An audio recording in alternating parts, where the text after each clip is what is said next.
आउज़ुबिल्लाहिमिनश्शैतानिर्रजीम बिस्मिल्लाहिर्रहमानिर्रहीम। तमाम ॾिसण ऐं ॿुधण वारनि खे अस्सलाम वालेकुम। दोस्तों, अॼु असां हिन क्लास में कॉज़ेटिव सेंटेंस जे मुतलिक़ पढ़ंदासीं, यानी सबबी जुमला। सबबी जुमला कहिड़ा हूंदा आहिनि, या ईअं खणी चवां त उहे जुमला जिन्हनि जी का वजह हुजे, उहे जुमला जिन्हनि जो को कारण हुजे, तंहिंखे असीं चवंदा आहियूं कॉज़ेटिव सेंटेंस। अच्छा, कॉज़ेटिव सेंटेंस खे असां डिटेल में सम्झंदासीं, लेकिन इन खां पहिरियां तव्हां सां हिकु गुज़ारिश कंदुसि, जेकॾहिं मां असांजे चैनल खे अञा ताईं नाहे सब्सक्राइब कयो त हींअर ई असांजे चैनल खे सब्सक्राइब करे छॾियो ऐं साथ बेल आइकन जे बटन ते क्लिक करो ताकी तव्हांखे असांजी नेक्स्ट अचण वारी वीडियो जो नोटिफिकेशन मिली सघे। चलो, सभ खां पहिरीं असीं कॉज़ेटिव सेंटेंस जी डेफिनेशन पढ़ंदा आहियूं ऐं उन मां सम्झंदा आहियूं त कॉज़ेटिव सेंटेंस आहे छा। इन जी एक डेफिनेशन है, a sentence which show a subject get his work done by another subject is called causative sentence. हिन जी माना आहे उहो जुमिलो जेको ॾेखारे त को फ़ाइल पंहिंजो कमु ॿिए फ़ाइल खां कराए थो, इन खे कॉज़ेटिव सेंटेंस चइबो आहे। उमेद करियूं था त तव्हांखे सम्झ में ॻाल्हि अची वई हूंदी त कॉज़ेटिव सेंटेंस कहिड़ो हूंदो आहे। कॉज़ेटिव सेंटेंस में असांखे इहो पियो ॿुधाए त हिकु शख़्स जो कमु आहे जेको ॿिए शख़्स खां करायो वञे थो, त अहिड़े तरह जे जुमिले खे असां चवंदा आहियूं कॉज़ेटिव सेंटेंस।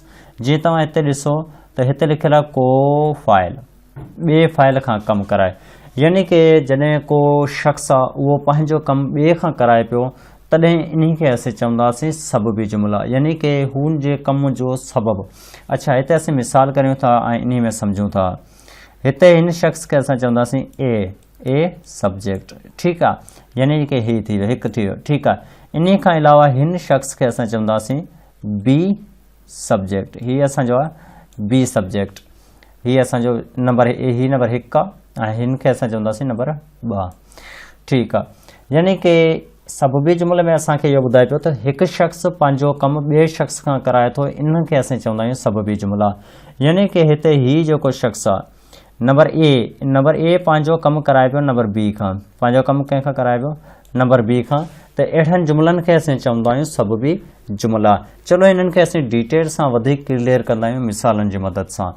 असां वटि मिसाल आहिनि। असां वटि फर्स्ट मिसाल आहे, ही मेड मी लाफ, हिन मूंखे खिलायो, यानी कि ए शख़्स चवे पियो त आउं त खिलियो आहियां, लेकिन खिलाइण जी वजह मुंहिंजी बी शख़्स आहे, यानी कि ॿिए शख़्स जे थ्रू आउं खिलियो आहियां, ॿिए शख़्स जे सबबु आउं खिलियो आहियां, त इन खे असीं चवंदा आहियूं सबबी जुमिला। हीअ ॾिसो, हीअ सेंटेंस जेके आहिनि सो जेके एग्ज़ाम्पल जा सेंटेंस आहिनि, हिननि सेंटेंस में ई सॼी कहाणी लुकियलु आहे। हिते ॾिसो, डायरेक्ट चयो पियो त हिन मूंखे खिलायो, यानी कि मूंखे खिलाइण जो सबबु ही आहे, त हिन खे असीं चवंदासीं कॉज़ेटिव सेंटेंस। चलो, हिकु ॿियो मिसाल करियूं था। हिन मिसाल में चयो वियो आहे गेट हिम अरेस्टेड, यानी कि ए शख़्स चवे पियो त तव्हां जेको आहे सो हिन खे गिरफ़्तार करियो, यानी कि हिते ए शख़्स आहे बी आहे, यानी कि सी शख़्स खे जॾहिं गिरफ़्तार करिणो आहे त ए शख़्स डायरेक्ट चवे पियो बी खे त तव्हां डायरेक्ट सी खे गिरफ़्तार करियो, यानी कि ए पाण सी खे गिरफ़्तार न पियो करे, ही ॿिए जे सबबु जेको आहे सो गिरफ़्तार कराए पियो, यानी कि ॿिए जी वजह सां ही अॻिए खे गिरफ़्तार कराए पियो। उमेद करियूं था त हीअ बि सेंटेंस तव्हांखे क्लियर थी चुको हूंदो। चलो, हिकु ॿियो मिसाल करियूं था। हिन मिसाल में चयो आहे आई मेक हिम रीड अ लेटर, मां हिन खां ख़त पढ़ायां थो, यानी कि ए जेको शख़्स आहे, ए शख़्स चवे पियो त आउं जेको आहे सो ख़त पढ़ां थो। हिते असीं निडो हीअ असीं ख़त ठाहियोसीं। हीअ चवे पियो त ए शख़्स चवे पियो आउं जेको आहे सो हीअ ख़त आहे, हिन ख़त खे जेको आहे सो आउं बी जे सबबु पढ़ायां थो। केरु पढ़ायां, किथां पढ़ायां थो?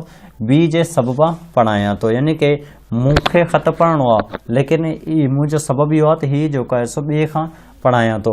उमेद कयूं था तव्हांखे हीअ क्लास पसंदि आई हूंदी। चलो, हिन खे डिटेल सां सम्झूं था। हिन क्लास में असां कॉज़ेटिव सेंटेंस जे मुतलिक़ सिखियासीं। अॼु जी जेको क्लास हुई, इहो क्लास हुई कॉज़ेटिव सेंटेंस, जंहिंजी हिकु डेफिनेशन हुई, a sentence which show a subject get his work done by another subject is called causative sentence. उहो जुमिलो जेको ॾेखारे त को फ़ाल पंहिंजो कमु ॿिए फ़ाल खां कराए थो, त इन खे सबबी जुमिलो सॾिबो आहे, यानी कि हिकु शख़्स आहे उहो कमु कराए पियो ॿिए शख़्स खां। इन लाइ असां जेको आहे हिते 2 मिसाल कयासीं। ही मेड मी लाफ ही मूंखे खिलाए थो, यानी कि मुंहिंजे खिलाइण जी वजह ही आहे, मुंहिंजे खिलाइण जो सबबु ही आहे। त इन लाइ अहिड़े जुमिले खे असां चवंदासीं सबबी जुमिलो।